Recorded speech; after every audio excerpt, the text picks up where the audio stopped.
Hope you all doing good. Let's start today's chapter, physical and chemical changes. Learning objectives, physical changes, chemical changes, rusting of iron and crystallization. You must have observed changes taking place in your surroundings. Think about how milk changes into curd or how water changes into ice. Some of these changes you can see in your day-to-day life.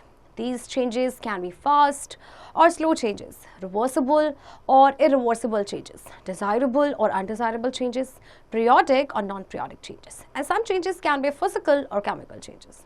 The changes around us are of two types. Number one, physical changes. Number two, chemical changes.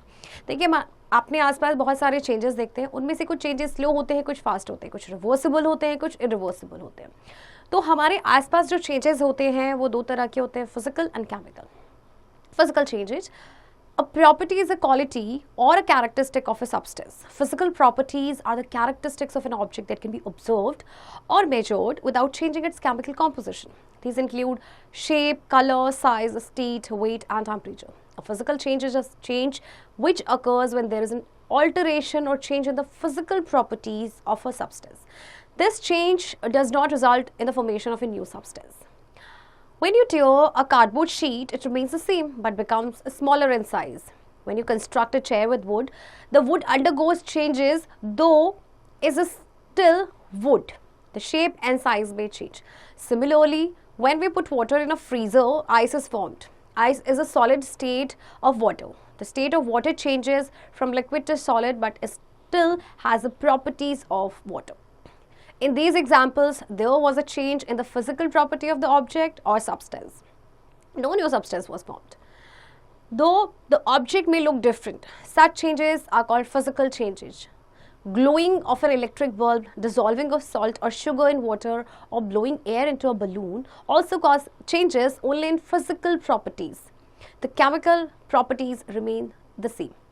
देखिए physical change में आपका क्या होता है कि आपका कोई भी न्यू सब्सटेंस नहीं बनता है, सिर्फ कुछ फिजिकल प्रॉपर्टीज चेंज होती हैं, लाइक उसका स्टेट चेंज हो जाता है, उसका शेप, साइज, कलर, इस तरह से, राइट. जैसे कि आप एक कार्डबोर्ड को अगर आप टीयर करते हैं तो क्या होगा, कार्डबोर्ड की जो प्रॉपर्टी है वो सेम रहेगी, बस ये कि वो स्मॉलर हो जाएगा साइज में, है ना. जब आप वाटर को डालते हैं फ्रीजर में तो आइस बनता है. आइस सॉलिड स्टेट है वाटर का, तो इसमें सिर्फ स्टेट चेंज हुआ है वाटर का, वो लिक्विड से सॉलिड में कन्वर्ट हुआ, बट प्रॉपर्टीज तो सेम रहेंगी जो वाटर की थी.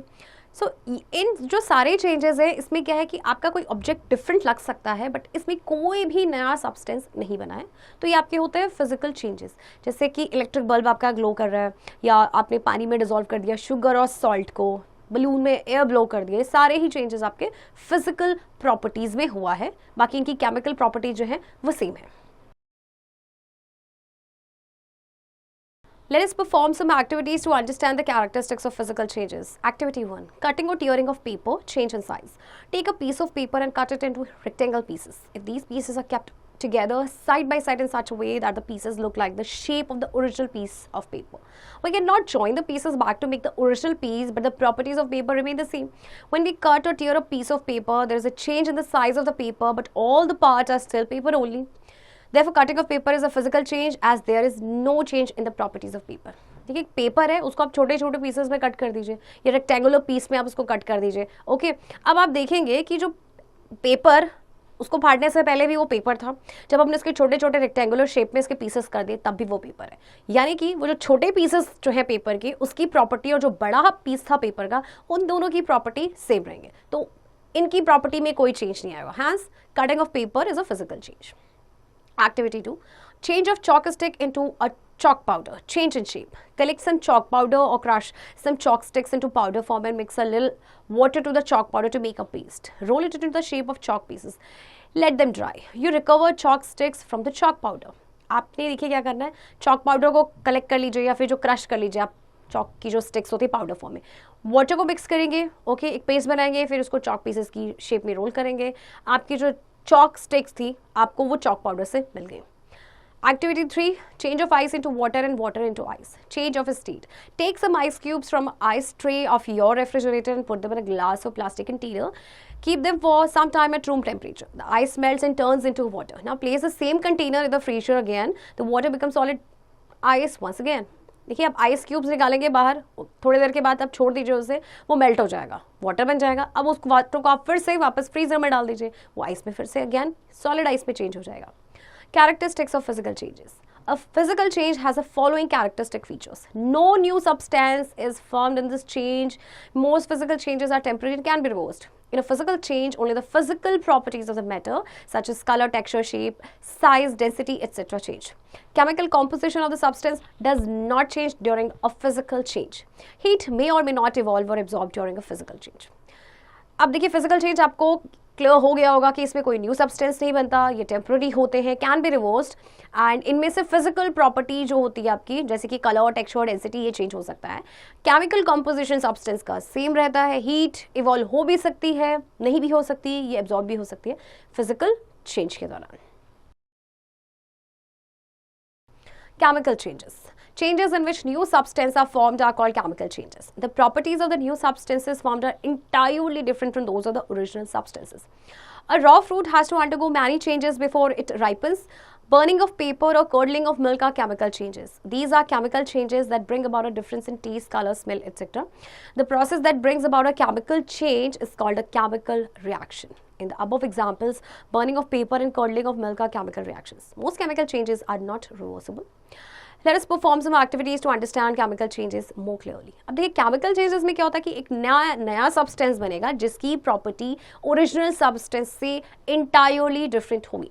ओके जैसे कि कच्चा फ्रूट होता है, जब वो पक जाता है उसमें बहुत सारे चेंजेस आ जाते हैं। आपका पेपर बर्न होता है, अच्छा देखिए पेपर को आपने बर्न किया है, पेपर को बर्न करेंगे तो वो ऐश बनेगा, अब उसकी प्रॉपर्टी पेपर से डिफरेंट हो जाएगी। आइस का कर्डलिंग जैसे होता है, ये सारे केमिकल चेंजेस हैं, राइट। तो जब केमिकल चेंज हो जाता है तो एक डिफरेंस आ जाता है टेस्ट में, कलर में, स्मेल। तो चलिए एक्टिविटी के थ्रू समझते हैं। What happens when an iron object is dipped in a copper sulfate solution? Take a beaker, put some crystals of copper sulfate, blue vitriol in it, add water to it in small quantities. Stir to dissolve copper sulfate completely. Notice that the color of the solution is blue. Take a fresh and clean piece of iron, needle or hairpin and put it in the copper sulfate solution. After some time, you will notice that the color of the solution has changed to green. Also, when you take out the piece of iron, a reddish brown substance is deposited on it. This is because of the formation of iron sulfate solution and copper. This can be expressed as under copper sulfate plus iron, it gives iron sulfate plus copper. एक beaker आपने लेना है, कुछ crystals copper sulphate जिसे blue vitriol भी कहते हैं उसके लेने हैं, उसमें पानी मिक्स करना है, स्टर करना है, जैसे कॉपर सल्फेट कंप्लीटली डिसॉल्व हो जाएगा। अच्छा आपने क्या करना है, सबसे पहले सोल्यूशन का आप कलर देखेंगे तो ब्लू होगा। अब आपने एक फ्रेश क्लीन पीस लेनी आए ना, आप नीडल ले सकते हैं, हेयर पिन भी ले सकते हैं, उसको सोल्यूशन में डाल दीजिए। कुछ टाइम के बाद आप देखेंगे कि जो कलर है ना सोल्यूशन का, अब वो ब्लू से ग्रीन हो गया है, और जब आप आयन की जो पीस को बाहर निकालेंगे तो एक रेडिश ब्राउन सब्सटेंस उस पर डिपॉजिट हो जाएगा, क्योंकि अब क्या आपका बना है, आयन सल्फेट सोल्यूशन बन गया है एंड कॉपर। तो देखिए कॉपर सल्फेट प्लस आयन, और जब इनके बीच का रिएक्शन हुआ तो अब बन गया है iron sulphate which is green in colour and copper which is reddish brown. Activity 5. What happens when baking soda is added to vinegar? Take a test tube and put vinegar in it. Add some baking powder, close it with a cork and delivery tube. You will hear a hissing sound and see bubbles of a gas coming out of the tube. It shows that a gas has been formed. If you bring a burning candle close to the open end of the delivery tube, it will extinguish. This shows the gas has formed can be carbon dioxide. This can be expressed as under vinegar plus baking soda, it gives carbon dioxide plus water plus other products. आपको एक test tube लेना है, उसमें vinegar डालना है। अब आप उसमें थोड़ा सा बेकिंग पाउडर ऐड करेंगे, उसको कॉक से बंद करेंगे और उसमें डिलीवरी ट्यूब भी आप लगाएंगे। आपको एक हिसिंग साउंड आएगा और आप बबल्स देखेंगे कि गैस की उसमें से बाहर निकल रही है, इसका मतलब कि गैस बनी है। तो जब आप बर्निंग कैंडल को, जलती हुई कैंडल को उसके पास लेके जाएंगे तो वो बुझ जाएगी, इसका मतलब कौन सी गैस बनी है, प्रॉबेबली कार्बन डाइऑक्साइड, क्योंकि कार्बन डाइऑक्साइड जो है वो फायर को एक्सटिंग्विश करते हैं। So here is the equation, vinegar plus baking soda आपकी कार्बन डाइऑक्साइड बनी प्लस वाटर और उसके साथ कुछ other products. When the gas is passed to a test tube containing lime water, the lime water turns milky due to the formation of calcium carbonate, a new substance. Carbon dioxide and the calcium carbonate are the new products that are formed in this reaction. The change can be represented by the following equation. Lime water plus carbon dioxide, it gives calcium carbonate plus water. Since new objects are formed, this is a chemical change. Okay, अब आपने देखिए carbon dioxide gas बनी थी, तो अब gas को हम पास करेंगे टेस्ट ट्यूब में जिसमें आपका लाइम वाटर होगा, तो जो लाइम वाटर है वो मिल्की हो जाएगा। ओके, क्योंकि कैल्शियम कार्बोनेट बना है एक न्यू सब्सटेंस। कार्बन डाइऑक्साइड और जो कैल्शियम कार्बोनेट हैं वो आपके न्यू प्रोडक्ट्स हैं जो इस रिएक्शन में बने। Okay, so here is the equation, lime water plus carbon dioxide, अब आपका बनेगा calcium carbonate plus water. Activity 6. What happens when a magnesium strip is burnt in air? Take a strip of magnesium ribbon, clean the strip with the help of a sandpaper. Hold one end of it with a pair of tongs and heat the other end over the Bunsen burner or spirit lamp. The strip starts burning with a dazzling light and produces dense white fumes. The white fumes on cooling forms some powdery ash called magnesium oxide. This can be expressed under magnesium plus oxygen. It gives magnesium oxide. आपको एक magnesium ribbon के strip लेनी है जो आपको laboratory में मिल जाएगा। Strip को सैंड पेपर से क्लीन करना है, इसका एक एंड होल्ड करना है एक टोंग से, देखिए जिस तरह से होल्ड करके रखा है, एंड देन आप क्या करेंगे, एक एंड को आप हीट करेंगे और फिर जो स्ट्रिप है वो बर्न होना स्टार्ट हो जाएगी, डेजलिंग लाइट, और उसमें से वाइट फ्यूम्स निकलेंगे। उसके बाद जब वाइट फ्यूम कूल हो जाएंगे तो एक पाउडरी ऐश फॉर्म बनेगा जिसे कहते हैं मैग्नीशियम ऑक्साइड। तो ये है आपकी equation, magnesium plus oxygen, it gives magnesium oxide. In this case, magnesium oxide is formed. It is a new substance and its properties are different from magnesium. Since new objects are formed, it is a chemical change which is irreversible. In all these cases, there is a change in the physical properties of the object, but one or more new objects have also been formed which are totally different from the original object. Such changes in which a new object is formed with properties which are totally different from the original objects are called chemical changes. अब देखिए magnesium and oxygen. Magnesium initially आपके पास magnesium था, लेकिन new जो substance बना है वो है आपका मैग्नीशियम ऑक्साइड, यानी कि ये टोटली आपका डिफरेंट एक न्यू प्रोडक्ट बना है आपका। तो मैग्नीशियम ऑक्साइड की जो प्रॉपर्टी होगी वो इंटायरली मैग्नीशियम से डिफरेंट होगी। सो जितने भी अपनी एक्टिविटीज़ की, इन सभी एक्टिविटीज़ में हमने देखा कि फिजिकल प्रॉपर्टीज़ जो है ऑब्जेक्ट की वो थोड़ी चेंज हो रही हैं, बट उनके साथ साथ कुछ एक या एक से ज़्यादा न्यू सब्सटेंसेस बन रहे हैं। दैट मीन्स ये सारी ही जो आपकी इक्वेशंस या आपकी जो रिएक्शंस हैं या जो चेंजेस हैं, ये सारे ही आपकी क्या है, chemical changes. Characteristic of a chemical change. One or more new substance are formed in chemical change. A chemical change is a permanent change. Remember that it cannot be reversed by simple physical processes. Energy in the form of heat, light, sound or any other form may be released or absorbed during the process. Explosion of fireworks is a chemical change. A change of color may take place. A slice of apple turns brown due to the formation of a new substance on reaction with air. A gas may be released in the process. अब देखिए आपके जो chemical changes है वो temporary होते हैं, irreversible होते हैं, राइट, न्यू सब्सटेंस बनता है। इसके अलावा एनर्जी रिलीज हो भी सकती है और एब्जॉर्ब भी हो सकती है। जैसे फायरवर्क्स का जो एक्सप्लोजन होता है वो भी आपका एक केमिकल चेंज है। कलर चेंज हो सकता है और गैस रिलीज हो सकती है इस प्रोसेस में। Differences between physical and chemical change. So देखिए here is a table given to you जिसमें आपको डिफरेंसेस दिए गए हैं। So you have to go through this table. अभी तक जो हमने पढ़ा है सेम वही चीज़ें दी गई है, डिफरेंट उनको डिफरेंट करके, यानी डिफरेंस उनके बीच का बताया हुआ है। Rusting of iron. Objects made of iron when exposed to moist air acquire a dull reddish brown coating after some time. This is called rust and the process is called rusting. Rusting takes place only when iron objects are exposed to air and water. Rusting of iron is a permanent chemical change because you will not get back the original from its oxide. Rusting will occur faster if the water is salty and the moisture content in the air is high.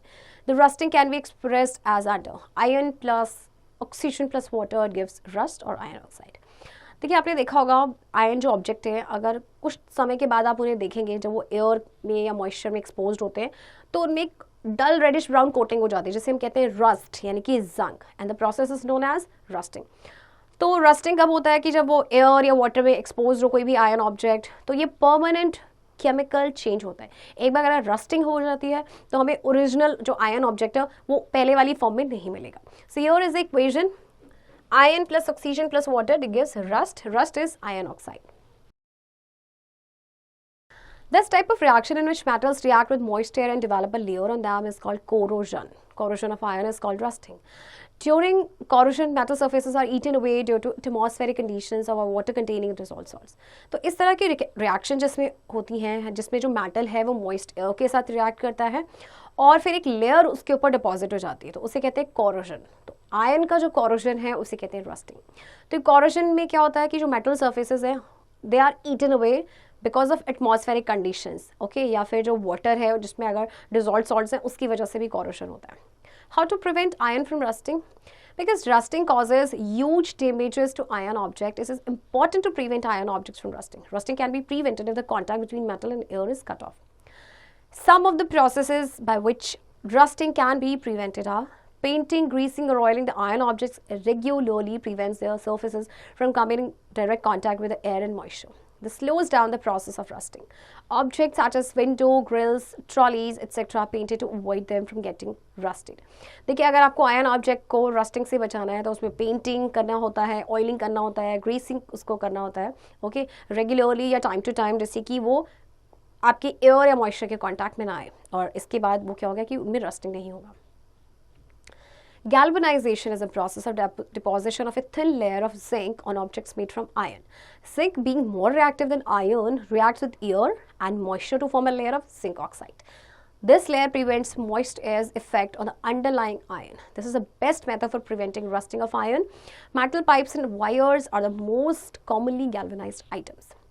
अब galvanisation में क्या होता है कि एक पतली सी layer होती है जिंक की, उससे डिपॉजिट कर दी जाती है आयरन के ऊपर. अब क्योंकि जिंक जो है वो आयरन से ज़्यादा रिएक्टिव होता है, राइट, तो वो एयर एंड मॉइस्चर के साथ रिएक्ट करके एक जिंक ऑक्साइड की लेयर बनाता है. फिर ये जो लेयर होती है ये मॉइस्ट एयर को प्रिवेंट करती है कि वो जो उस लेयर के नीचे जो आयरन है उसको वो अफेक्ट नहीं करता. तो आपके जैसे जो मेटल पाइप्स या वायर्स होती है ये सारे आपके गैल्वेनाइज्ड होते हैं. Electroplating is a process in which a layer of chromium or tin is deposited on iron in the presence of electric current. Spoons, handles of bicycles, taps and many other articles are electroplated. Tinning is a process of giving a coating of tin. Cooking vessels made of copper and brass are given a coating of tin to avoid corrosion. Electroplating आपका process है जिसमें chromium की एक layer या tin की जो layer है तो डिपॉजिट की जाती है आयरन पे इलेक्ट्रिक करंट की प्रेजेंस में. आपने देखा होगा जैसे कि स्पून्स हैं या हैंडल्स ऑफ बाइसिकल्स हैं, ये सारे इलेक्ट्रोप्लेटेड होते हैं. टिनिंग में क्या किया जाता है कि कोटिंग की जाती है टिन की. कुकिंग वेसल्स जो होते हैं जो आपके कॉपर या ब्रास से बने होते हैं इनमें टिन की कोटिंग होती है जिससे कि इनका कॉरोजन ना हो. Some metals, when alloyed with other metals, become more resistant to corrosion. We commonly use utensils made of stainless steel in our homes. Stainless steel is an alloy of iron, chromium, nickel and carbon. कुछ metals को क्या किया जाता है कि उनमें rusting उनको alloy कर दिया जाता है दूसरे मेटल के साथ, जिससे कि वो रेजिस्टेंट हो जाते हैं टू कॉरोजन. जो हमारे घर में यूटेंसिल्स होते हैं वो आपके स्टेनलेस स्टील के होते हैं, और स्टेनलेस स्टील बना होता है आपके आयरन, क्रोमियम, निकल एंड कार्बन से. Do you know chromium or nickel coating by electroplating prevents rusting of auto parts, bathroom fitting such as taps, showers, etc. अगर इलेक्ट्रोप्लेटिंग की जाए क्रोमियम या निकल की तो वो रस्टिंग को प्रिवेंट करते हैं, जैसे कि बाथरूम के फिटिंग्स होते हैं जैसे टैप्स या शावर्स या फिर auto parts. Crystallization. Crystals are certain solids in their purest form. Their shape follows a regular geometrical pattern. Common substances such as sugar, salt and alum are all made of crystals. In nature, crystals can form in liquid rocks called magma, cooled slowly. Many valuable crystals such as diamonds, rubies and emeralds are formed this way. अच्छा देखिए, crystals आपके solids होते हैं purest form में, और इनका एक ना रेगुलर जियोमेट्रिकल पैटर्न होता है. जैसे आपने देखा होगा शुगर क्रिस्टल फॉर्म में होता है, सॉल्ट, एलम, ये सारे आपके क्रिस्टल से बने होते हैं.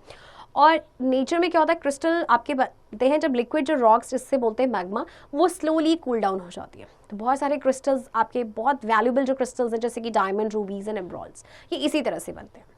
Another way in which crystals are formed is when water evaporates from the saturated solution of a compound. For example, salt or sugar crystals are often formed when water evaporates from their solutions. The process of obtaining large crystals of pure substances from their saturated solution is known as crystallization. To make crystals in a laboratory, a saturated solution of a substance such as salt is created by heating water and adding large amounts of salt to it. It is subsequently cooled slowly to obtain the crystals of the solid. This is particularly useful to separate solids from liquids. Crystallization is a physical change as we obtain the solid from its solution on cooling. No new substance is formed. This process can also be reversed by heating the solution and dissolving the crystals in it once more. अच्छा, एक दूसरा तरीका होता है जिसमें crystals आपके बनते हैं कि वाटर इवापोरेट हो जाता है सैचुरेटेड सोल्यूशन में से किसी भी कंपाउंड के, जैसे कि सॉल्ट और शुगर क्रिस्टल्स हैं, ये बनते हैं जब वाटर इवेपोरेट हो जाता है इनके सोल्यूशन से. तो ये जो प्रोसेस होता है जिसमें हम लार्ज क्रिस्टल्स को ऑब्टेन करते हैं किसी भी प्योर सब्सटेंस के उनके सैचुरेटेड सोल्यूशन से, तो उसे कहा जाता है क्रिस्टलाइजेशन। अच्छा, लेबोरेटरी में अगर आपको क्रिस्टल्स बनाने हैं तो क्या होता है कि किसी भी सब्सटेंस का एक सैचुरेटेड सोल्यूशन बनाना होता है, ओके, एंड देन उसको क्या करना होता है, उसको हीट करना होता है, फिर वो कूल डाउन हो जाता है स्लोली एंड देन क्रिस्टल्स उस सॉलिड के बन जाते हैं। और ये यूजफुल होता है particularly to separate solids from liquids. Crystallisation आपका फिजिकल चेंज है, क्योंकि हमें क्या होता है कि जैसे कि आप पानी में नमक को घोलते हैं, राइट, आप उसको इवेपोरेट कर दीजिए, आपको वापस से नमक मिल जाएगा, है ना। तो इसीलिए एक फिजिकल चेंज होता है जिसमें कि हमें सॉलिड उसके सोल्यूशन से मिलता है ऑन कूलिंग। एंड नो, कोई नया सब्सटेंस तो बना नहीं है, तो इसको रिवर्स भी कर सकते हैं by heating the solution and dissolving the crystal once more. Activity 7, making crystals of copper sulfate. Take a cup of water in a beaker, heat it for some time. When water starts boiling, add some copper sulfate powder in it. Keep stirring the solution continuously. Keep on adding copper sulfate powder till the solution becomes saturated. Filter the solution to remove undissolved copper sulfate powder. Leave the solution for cooling. Do not disturb it till it cools down. Once the solution gets cooled, you will observe small blue colored crystals of copper sulfate solution deposited at the bottom of the solution. आपको क्या करना है, beaker में water लेना है, इसको थोड़े time के लिए आपको हीट करना है। जब जैसे ही वाटर बॉईल होना स्टार्ट हो जाएगा उसमें कॉपर सल्फेट का पाउडर डाल देना। इसके बाद आप इसको कंटिन्यूअसली स्टर करेंगे, और इसके बाद क्या होगा कि जब तक आप इसमें स्टर करते रहेंगे, जब तक इसमें आप ऐड करते रहेंगे, जब तक कि वो सैचुरेटेड नहीं हो जाएगा।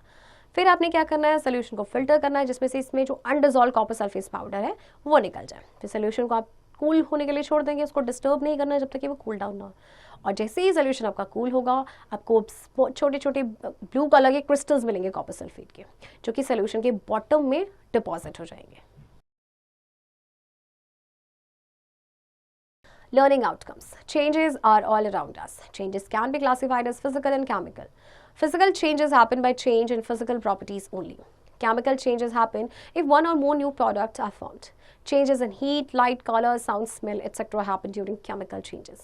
Rusting of iron can be prevented by painting, galvanizing, electroplating, and alloying. Crystals of salt can be obtained from salt solutions. Children, I hope आपको चैप्टर समझ आया होगा, and इस चैप्टर की प्रैक्टिस अब आप खुद से करेंगे।